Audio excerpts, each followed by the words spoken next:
Today, I'm diving into the essential apps that live on my Mac as a graphic designer, the ones I genuinely can't live without.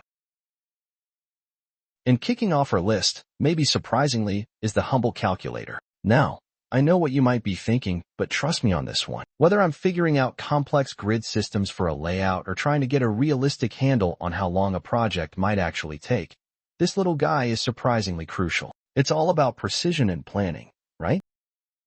Alright, moving on to the next must-have, and this one is probably already sitting on your Mac. It's the standard Apple Notes app. Now, this might seem basic, but honestly, it's a total lifesaver for capturing those quick bursts of inspiration. You know how it is. An idea pops into your head when you're least expecting it. With Notes, I can jot it down instantly.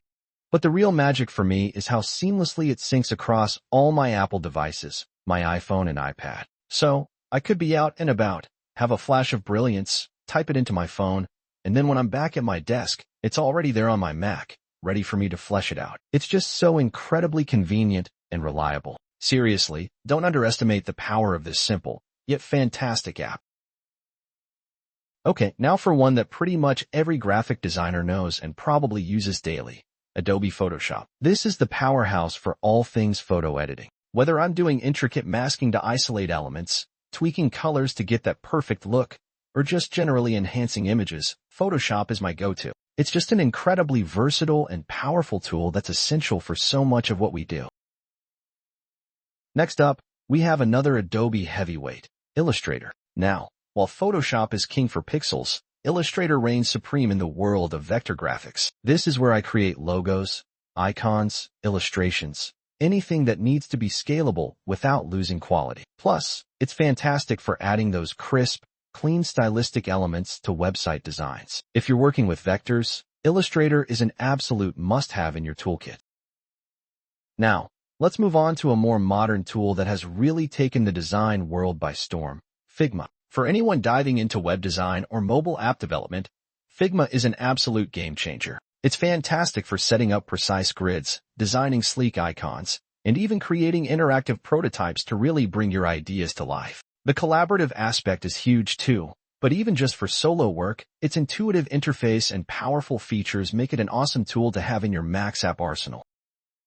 We've covered photo editing and vector graphics, and now let's talk about tackling those more complex print projects. That's where Adobe InDesign comes in. When I'm working on things like brochures with multiple pages or even full-blown books, InDesign is my go-to. It's specifically designed for handling layouts, working with pages, and making sure all your print specifications are spot on. It just makes the whole process of creating professional-looking print materials so much smoother and more manageable.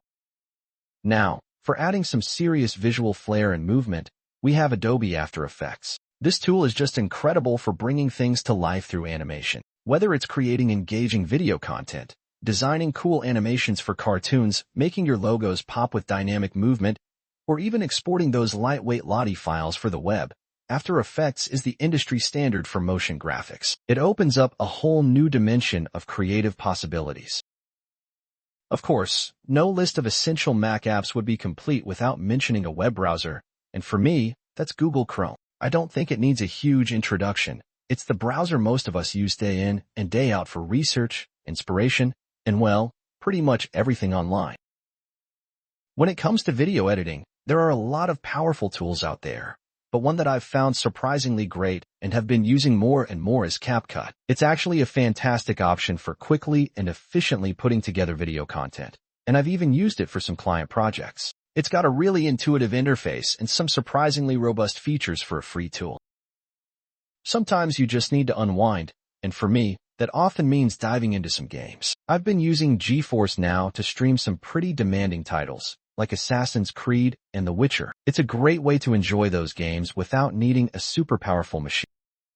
Moving on from the creative powerhouses, sometimes you just need a no-nonsense way to quickly browse through your images. For that, I've found PhotoScape X to be a fantastic replacement for the standard Mac gallery. When I'm in a hurry and need to find a specific image without all the fancy Mac animations, and, let's be honest, sometimes a slightly inconvenient user experience, PhotoScape X gets the job done quickly and efficiently. It's a great tool for those moments when speed and straightforwardness are key. And for all my fellow freelancers out there who use Upwork, there's one app that's just a given, the Upwork tracker. I don't need to explain what that's for, right?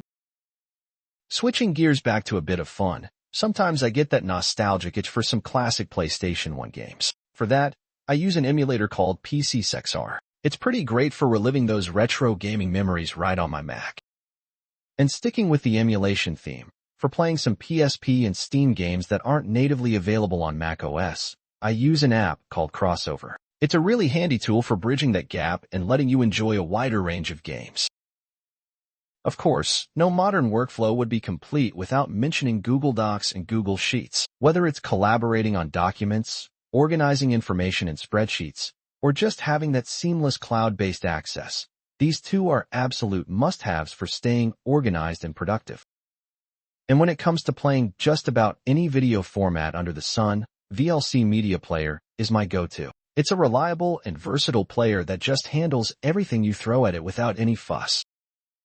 And when it comes to those moments where I need to communicate with developers about the finer details, when something isn't quite pixel perfect, I often find myself diving into Sublime Text. It's a clean and efficient code editor that allows me to speak their language, point out specific code snippets, and ensure everything aligns just right. Of course, for keeping all my important files safe and automatically backed up, I rely on Google Drive. It provides that peace of mind knowing everything's secure and easily accessible whenever I need it, from any device. Now, here's a little gem I discovered that has become a part of my daily workflow. It's a screenshot tool called iScreenShotter. What I love about it is that it's completely free, and the interface is surprisingly user-friendly. Plus, it has these really handy built-in annotation tools, so I can quickly add text, arrows, and other markups directly onto my screenshots. It just makes communicating visually so much easier and faster. So, there you have it. A look at the must-have apps that live on my Mac as a graphic designer. These are the tools I genuinely rely on day in and day out to stay creative, organized, and productive. Of course, everyone's workflow is a little different, and you might have your own set of essential apps. I'd love to hear what your go-to Mac apps are in the comments below. Maybe you'll even introduce me to something new. If you found this video helpful, be sure to give it a thumbs up and subscribe for more design-related content. Thanks so much for watching, and I'll catch you in the next one.